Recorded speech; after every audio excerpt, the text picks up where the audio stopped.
অনেক রকম রাজনীতি হচ্ছে, অনেক রকম কথা হচ্ছে। আমরা আশা করেছিলাম যে আমাদের যে অন্তর্বর্তী সরকার, সেই অন্তর্বর্তী সরকার এগুলোর ঊর্ধ্বে উঠে তারা একটা নির্বাচন, যেটা সবচেয়ে বেশি প্রয়োজন বাংলাদেশের জন্য, সেই সুষ্ঠু অবাধ নির্বাচন সকলের কাছে গ্রহণযোগ্য একটা নির্বাচনের ব্যবস্থা করবে।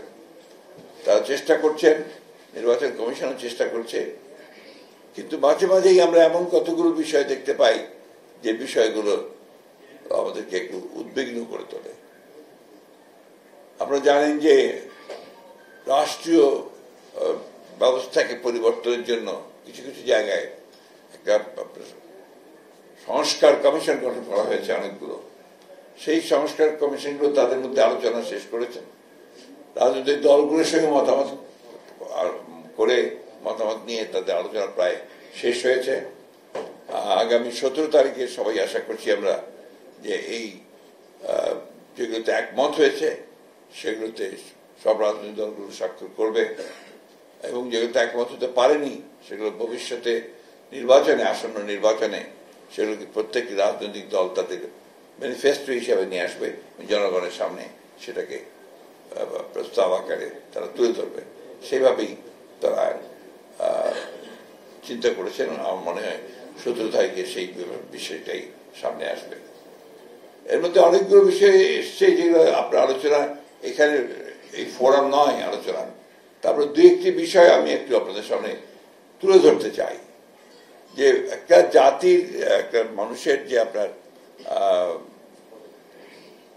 আমরা যেটাকে বলি যে তার বোঝাপড়ার মধ্যে যেটা থাকে, এমন একটা প্রস্তাব এসছে যে আপনার পিআর, অর্থাৎ আপনার প্রপোর্শনেট রিপ্রেজেন্টেটিভস।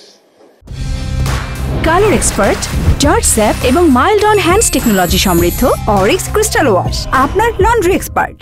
এই বিষয়টা অনেক দেশে আছে, অবশ্যই আছে, কিন্তু এটার সঙ্গে আমাদের দেশের মানুষ কিন্তু খুব বেশি পরিচিত না। আমরা অ্যাডাল্ট ফ্র্যাঞ্চাইজ বুঝি, অর্থাৎ এক ব্যক্তি এক ভোট, এটাকে আমরা বুঝি।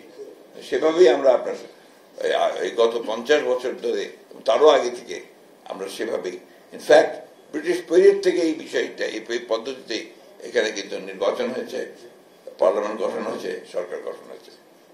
আজকে হঠাৎ করে সামনেই যখন এই বিষয়টা আসছে এবং তার জন্য আন্দোলন হচ্ছে, তখন কিন্তু আপনার স্বাভাবিকভাবেই যারা অতি দ্রুত একটা নির্বাচন চান দেশে, আপনার গণতন্ত্রকে পুনঃপ্রতিষ্ঠা করার জন্য, গণতান্ত্রিক সরকার গঠন করার জন্য, গণতান্ত্রিক পার্লামেন্ট গঠন করার জন্য তারা আমরা একটু উদ্বিগ্ন হই। সেই জন্য আমরা খুব পরিষ্কার করে বলেছি যে এই বিষয়টা ওই আগামী পার্লামেন্টের উপরে ছেড়ে দিতে হবে। আগামী পার্লামেন্টের প্রতিনিধিরা যদি মনে করে যে তারা তারপর থেকে পিআরে যাবেন, জনগণ যদি মনে করে যে পিআরে যাবে, আর তা নাহলে এখন পিআর দিলে তো জনগণ বুঝবেই না যে এটা আপনার কিভাবে তারা এই বিষয়টাতে আসবে। এবং একটা বড় যেটা প্রবলেম এখানে এই পিআর পদ্ধতিতে, ব্যক্তির যে স্বাধীনতা থাকে আপনার তার রিপ্রেজেন্টেটিভ চুজ করবার, সেই স্বাধীনতাটা এখানে কিন্তু খর্ব হয়।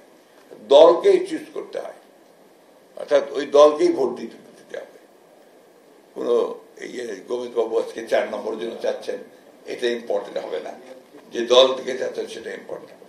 দল নমিনেশন দেবে পরে তাদেরকে আপনার পার্লামেন্টে আনার জন্য। এটার সঙ্গে আমরা ঠিক পরিচিত নই। আমরা জানি যে গোবিন্দ বাবু যেখানে নির্বাচন করতে চাচ্ছেন, সেই সিটে জনগণ তাদের পছন্দ মতো ব্যক্তিকে ভোট দেবে, এবং সেটা দলের লোকই হবে, তাদেরকেই ওইভাবে ভোট দেবে।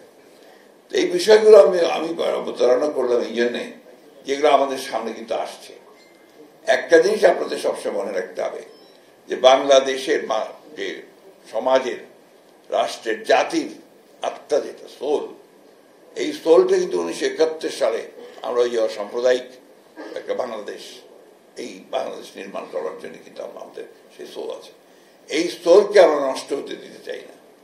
আজকে যে কোনোভাবেই হোক আপনার যে একটা প্রচেষ্টা আছে যে ভিন্নভাবে চিন্তা ভাবনা করার, সেই ভিন্নভাবে চিন্তা ভাবনা করার কোনো অবকাশ এখানে আছে বলে আমরা মনে করি না।